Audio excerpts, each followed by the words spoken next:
What's coming up is free. There's a whole world of even better stuff for our Patreon supporters. Go to patreon.com/wordinyour-ear to see how you can join them.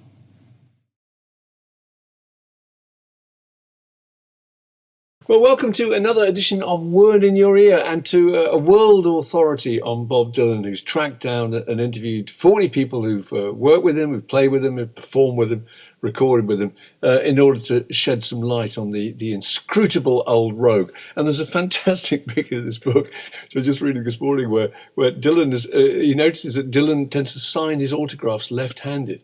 When asked why, he says, well, if I write with my right hand, he says, they'll analyse my handwriting and find out all about me, which gives you an idea of what a tough challenge this book is. Anyway, it's called Pledging My Time, and this is the author, Ray Padgett. Ray, it's lovely to see you. Thanks so much for having me, guys. Very good. And you're in Vermont, right? Yeah, up here in Burlington. Choking in the Canadian forest fires smoke.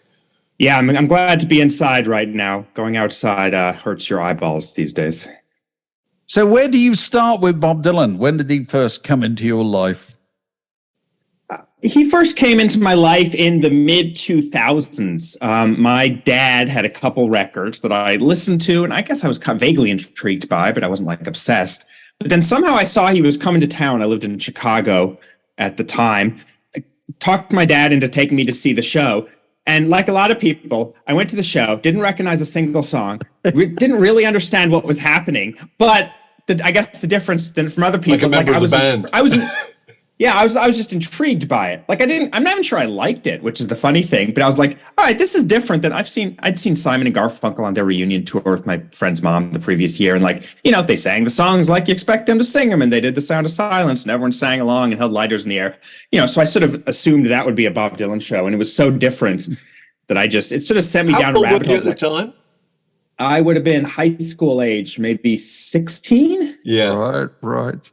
So you were shocked that it sounded nothing like the record. I love the idea that somebody comes upon Bob Dylan as a teenager in the 21st century. Yeah.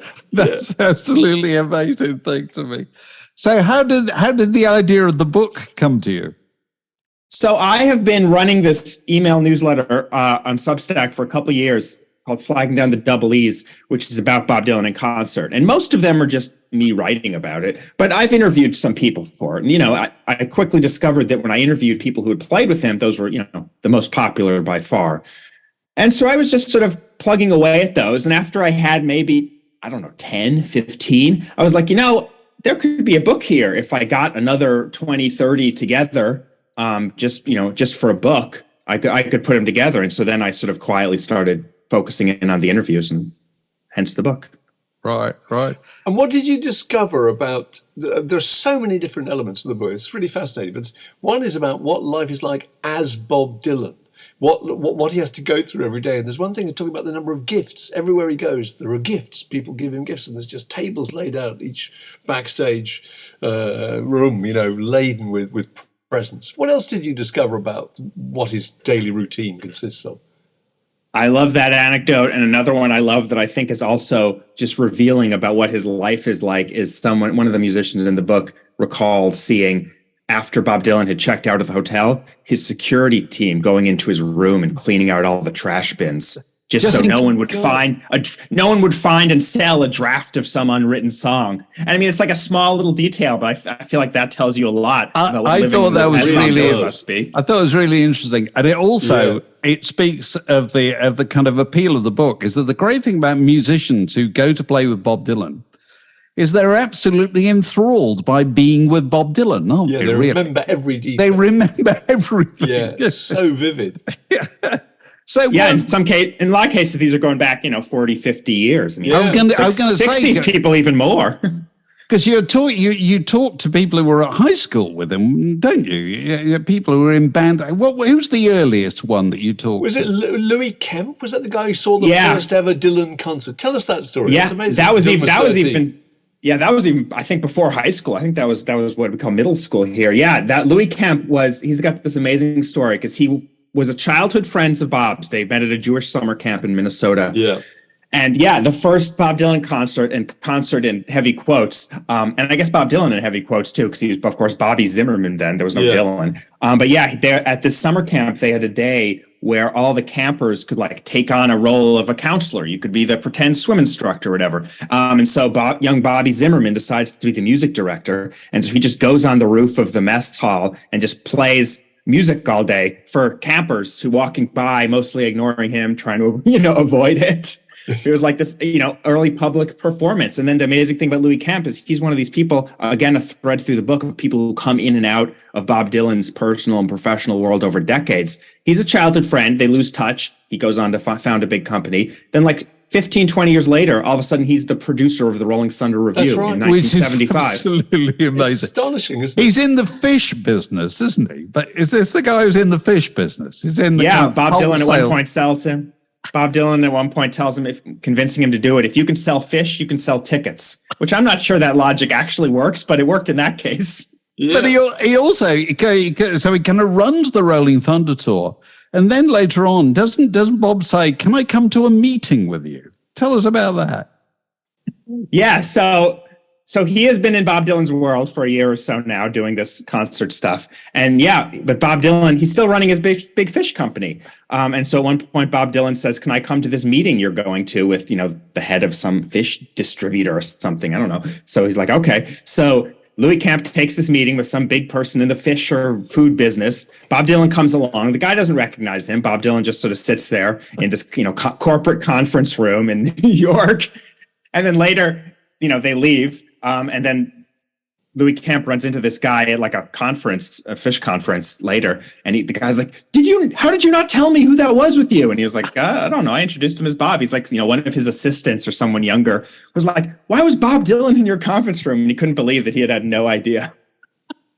That's fantastic. I love that. I love all this. There's so many examples of his spontaneity, just asking people on stage and asking people to come and record with them who just haven't had any rehearsals or whatever.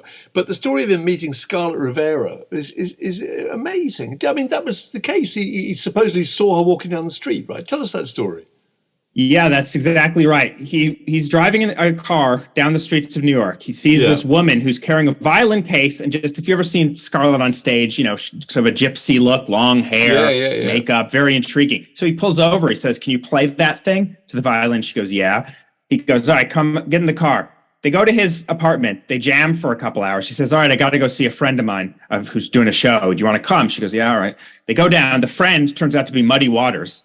So now they're at this Muddy Waters show. It gets even weirder from there because Bob Dylan goes up on stage with Muddy Waters and is playing. And then he says, out of nowhere, "I'd like to introduce my violin player," who he's only met a couple hours ago. Scarlett Rivera all of a sudden has to drag her violin out of the case, go up on stage and jam with Muddy Waters and Bob Dylan when 2 hours ago she was just walking down the street. Yeah. Exactly. And then she's in the Rolling Thunder band for the next year. Plays on Desire and everything. So he never hires musicians the way that people ordinarily do it, auditions and so forth. Is that the case? He does do it the more boring way sometimes. It's not always finding people on the street, but it is always that sort of some level of spontaneity. It's not going to be that Bob Dylan sets up in a rehearsal room for 2 weeks and has 300 bassists. It's never going to be that. Maybe he'll listen to 3 or 4 people, but his auditioning is probably just going to be like jamming on some old folk songs or something. And then the funny thing is, what is always, it seems like a trend throughout, no matter how people get hired, is they never quite know they're hired. Like there's never all right, Fred, you got the job, handshake, here's a contract. It's like at some point, Bob or his manager, someone's like, "Hey, so we're going to Europe in a couple days. Do you want to come?" And they go, "Yeah, okay." It's like, "All right, we'll book your plane ticket." And that's how they find out they're in the band. It's incredible. Like Ronnie Blakely, I think, wasn't she on tour with her band? And he just rang up and said, "Do you want to come in and record Hurricane tomorrow or whatever?" And she just had to just drop everything, didn't she? And just think, "I'm going to listen." Yeah, the amazing thing is she said no at first, and she would, this is right after Nashville, so she's got a lot of success. And she's doing her own music thing. So she's like, "No, I'm doing my own thing." And then she literally flies to, I think, at this Muscle shows because she's like rehearsing with her band. And they're like, "Are you crazy? Get back there. Go play with Bob Dylan. Like, we'll be here when you're done." So she's like, "All right." So she calls Bob or his manager up. And yeah, that's how she joins. So talk about when he's found people, how much or how little direction does he give people? Not much. That's another through line of the book, is that he's never going to come in with chord charts, or, it's just going to be, he'll sort of get in a room. He won't even usually tell you what he's going to start playing. He'll just sort of start playing something, maybe one of his songs, maybe someone else's song, and you just kind of play along. And the only sort of direction that people have gotten is maybe implicit, but it's just don't play the same thing twice. There's tons of stories in the book of, like, for instance, one that struck out to me, again, a small story, but I thought was indicative, is this drummer who was playing with him in the late 80s. At one point, Bob's doing Knocking on Heaven's Door, a song that did not have a drummer. So he's just, standing beside the stage waiting to come back on. But the drummer's listening. He says, you know what, we could use a really big drum fill coming into this last chorus. So he sort of sneaks on stage, does this big drum fill. Bob looks at him, smiles, is really into it. But the drummer tells me, but I knew, don't do it again. Like, that was great for one night. But if you do it on second night, even though Bob loved it, he's not going to be happy. And so that's the vibe. You can't. He's not looking for a formula. That's really interesting. It is really interesting. Because normally people, if something works, they repeat it, don't they? Yeah. When the guy was telling me that story, I thought, and he gets to the part, Bob looked at me, smiled, gave me a thumbs up. I thought he was going to say, and now we use that part. And he said, no, we never did it again. So what's your theory about his recording songs or playing songs? I mean, the general feeling is, and it's borne out by your book, that his songs are in a permanent state of evolution. That the way he recorded it, the night he recorded it, it just happened to be the way it was that day, and from then on it's going to be different. Is that the impression you get? I mean, he never sticks to the original plan, does he? No, I mean, the arrangements will change, not just from tour to tour, but even from night to night, where a song will sound kind of like, punk rock one night and then be a slow ballad the next night. And it's all just, in the moment. But as you say, I think he just always wants to keep moving. And that includes when he's playing a song he recorded in 1964. It's not going to sound anything like it did back then. Who does the set list? He does the set list. Presumably he sits in a dressing room beforehand and writes down what they're gonna play. Yeah, he does it. He sometimes works with, like, his band leader, which was, Rob Stoner and Rolling Thunder's Tony Garnier now. But he oversees it. And sometimes you can, find a picture of, like, the set list that was on the stage. And a lot of times it doesn't bear a whole lot of connection to what they actually played in concert. Oh, really? So how often do you see him? A couple times a year, maybe. I'll go see his shows, not as much as I'd like. I'd like to be a deadhead, follow him on tour, but you don't follow European tours, really. I wish we have a 3-year-old, so I don't think I'm gonna follow someone around on a 2-month tour stage of my life. But I got a show and I can. Microbus. Yeah, exactly. See, you must have met those people who do follow him around, mustn't you? Yeah, sure. There's people who see, every single show, and he plays like 100 shows a year still in his 80s. And there's people who are at every one of them.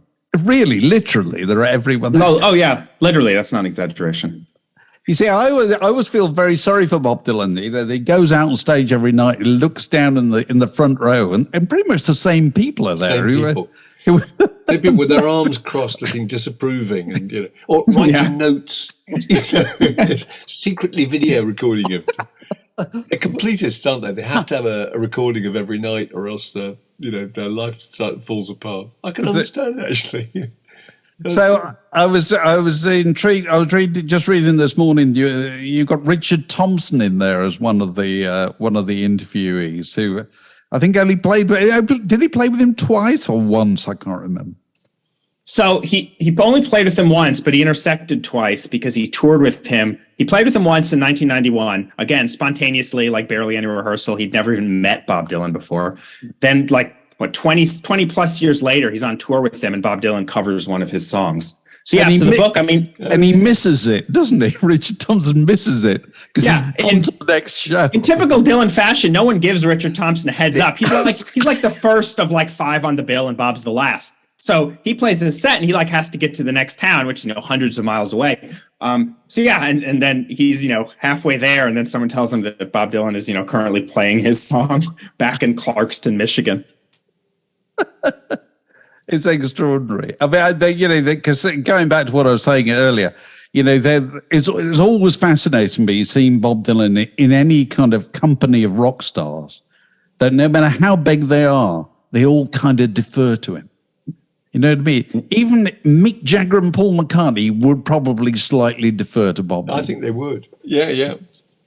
Jim Keltner, who I interviewed in the book and who's one of these people who's played with like every big rock star in the world, he said out of all the people he saw, the only one who seemed like he treated Bob Dylan like a peer and a friend was George Harrison. Right. He said out of everyone, that was the one who like they sort of acted like they were on equal footing. Everyone else, even people as big as George Harrison, Elton John or Jagger or whoever, were like in awe, intimidated, like nervous fans around Bob Dylan. That's an extraordinary aura to maintain for that long a time, isn't it? It's absolutely fascinates me. That business about how much or how little does he tell the band. I want to know your theory on this. I saw him a few years ago at the Albert Hall with this kind of most recent band who are very kind of practiced, and he's been there for a long time. And he did this thing at the end of the show. Oh, it's fantastic. Where they all just gathered to take the applause, and they all stood there like a gunfighter and his gang, all standing there with their hands slightly out from their waists. And they stood there and they just looked at the audience as this applause washed over them, probably 2-3 minutes might have been. And then presumably responding to some unseen, unheard signal, they all turned and walked away. And I thought, that is the most rehearsed bit of business I have ever seen on stage. Because you can't make that work unless you've thought about it. Yeah. How does that happen? That's probably the thing they rehearsed more than the music itself. Probably is. You see, there must be some laying down of rules. There must be, when we all stand together, because we've all seen bands standing together at the end of shows. And what do? They all put their arms around each other. It's a natural human thing. Which they don't do they? Just stand there? They do not do that because nobody puts their arm around Bob Dylan, apart from a woman. I would bet, and they don't feel like one of those bands who are a kind of gang of brothers, do they? They're just a bunch of professional musicians. Yes, they do. I would bet that a trend that comes through the book is that Bob doesn't tell people what to do. They just try to figure it out from what he's doing. So I would bet that's actually not rehearsed, but they just watch Bob and they say, all right, Bob is not standing there waving to the crowd. He's not even smiling. So that's what we're going to do. Yes, that would be my guess for something like that, is that they're just doing what he's doing. And he's not, I'm going to, high five the people in the front row. Yeah. So we better not go high fiving the people in the front row either. I think this is really interesting. Yeah. So basically he's the boy in the, in the class above you that everybody is just trying to please, isn't he? That's how he's gone through life since 1963. He's been the one that everybody wanted to please. And it still works for him, doesn't it? It still works. Because you're also going back, you talked to, is it Paul Stookey from Peter, Paul and Mary? Yeah. Who's obviously his life was changed by Bob Dylan, wasn't it? Peter, Paul and Mary would not have happened without Bob Dylan. And there's a rather poignant bit at the end. He says, well, I haven't heard from him or seen him in 40 years. Yeah. He doesn't get on the phone to them like this, does he? But again, that's true. But a counterpoint, which was interesting, is I also talked from the early days to Martin Carthy, who I'm sure a lot of listeners know, big folk singer in the British world in the 60s, sort of a Paul Stookey counterpart in a way in the UK. And he also had seen Dylan, a bunch in the 60s and a little in the 70s, and then basically hadn't seen him in decades. And then just last fall, actually right before I talked to him, Bob Dylan invited him to a concert, and he comes back, he invites him backstage, and he goes backstage and he sees Bob Dylan for the first time in like 30, 40 years. And he says, we just fell into each other's arms. Oh, so there are these people where, nice.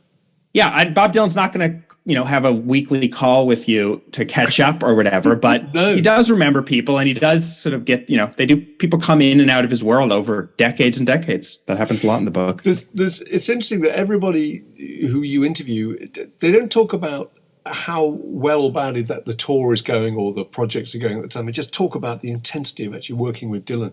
But there's one moment where, and I think it's the only moment in the book I noticed, where Rob Stoner, I think, talks about the second Rolling Thunder tour, and the tickets aren't selling, and it's all going kind of really, really kind of badly. That's very unusual, because there are very few moments when you feel that Dylan is kind of down on his luck, don't you think? Yeah, I think that's fairly true. I also think it's true that the musicians are kind of just in this blinkered, intense world where they're just so focused on the music. A lot of them find it very fulfilling, but it is not an easy job, right? It's probably an easier job to you rehearse with X famous musician and then you do 3 months of the greatest hits doing it in the same way every night. And if you want, you can sort of do it, half awake. They're like, it's this intense. People burn out. Some people quit, some people get fired, but even the people who overall had a very good experience, it's just sort of, so focused on the music and on Bob Dylan and on getting the songs right and on doing it right. But I think the Rob Stoner thing is interesting because it is unusual that a musician is paying much attention to how is it selling or, even does the audience like it necessarily? Yeah, Stan Lynch of the Heartbreakers played with him for a while, and he talks about the idea that there's that constant fear that you might get fired. Some people were fired, weren't they, just during the tour? Yeah. One guy, much more recent, about a decade ago, Duke Robillard, was one of these guys where he toured. He'd played with Bob on a record, Time Out of Mind, and it went well. And then 15 years later, he joins his band, tours for a month, goes well. Dylan seems to like it. Goes on his second tour, and on day one, the thing that he was doing on the first tour that Dylan liked, all of a sudden Dylan doesn't like, and he doesn't know why, because Bob's not going to tell him directly, and it kind of goes sideways, and he ends up, did he jump or was he pushed? He leaves halfway through the tour, like one day he's on stage, and the next day he's not, and he still never quite knows exactly what happened. All right. So who have you, are you continued to to interview these people since finishing the book? Yeah, that's the nice thing about having this newsletter is that, the book, it's ongoing. I'll keep running some of the newsletter and maybe, in a few years, maybe there will be a volume 2 once I've amassed enough. But for all the people I have in the book, there's so many more I want to talk to.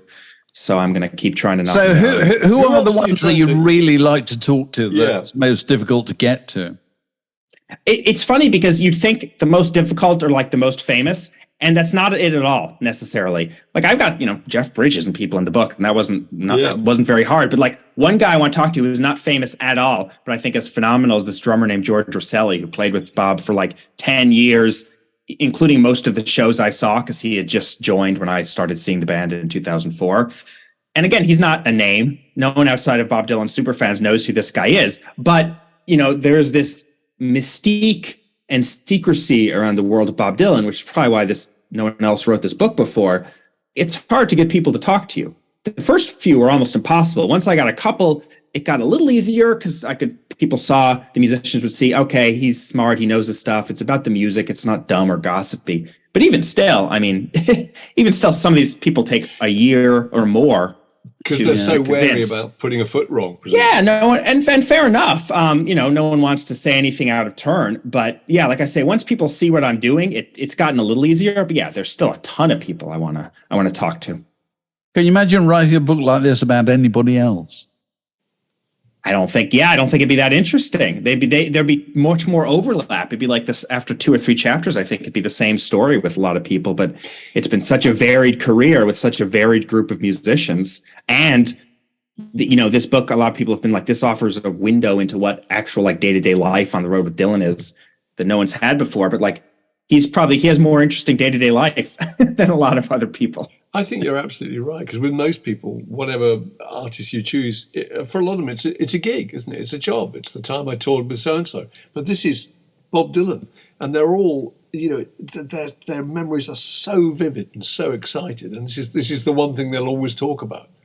Stan Lynch, who you mentioned a minute ago, from the Heartbreakers, he had a line, I'm paraphrasing, but it was something like, I've done a lot of great things in my life, but if there was one section I could do over again, it'd be the time we toured with Dylan. And this is a guy who played with Tom Petty for 30 years. He played with Dylan for 1 year. It's a tiny little fraction of his career. But he said that was the thing The rest I wouldn't. That's the one thing I would do over if I could.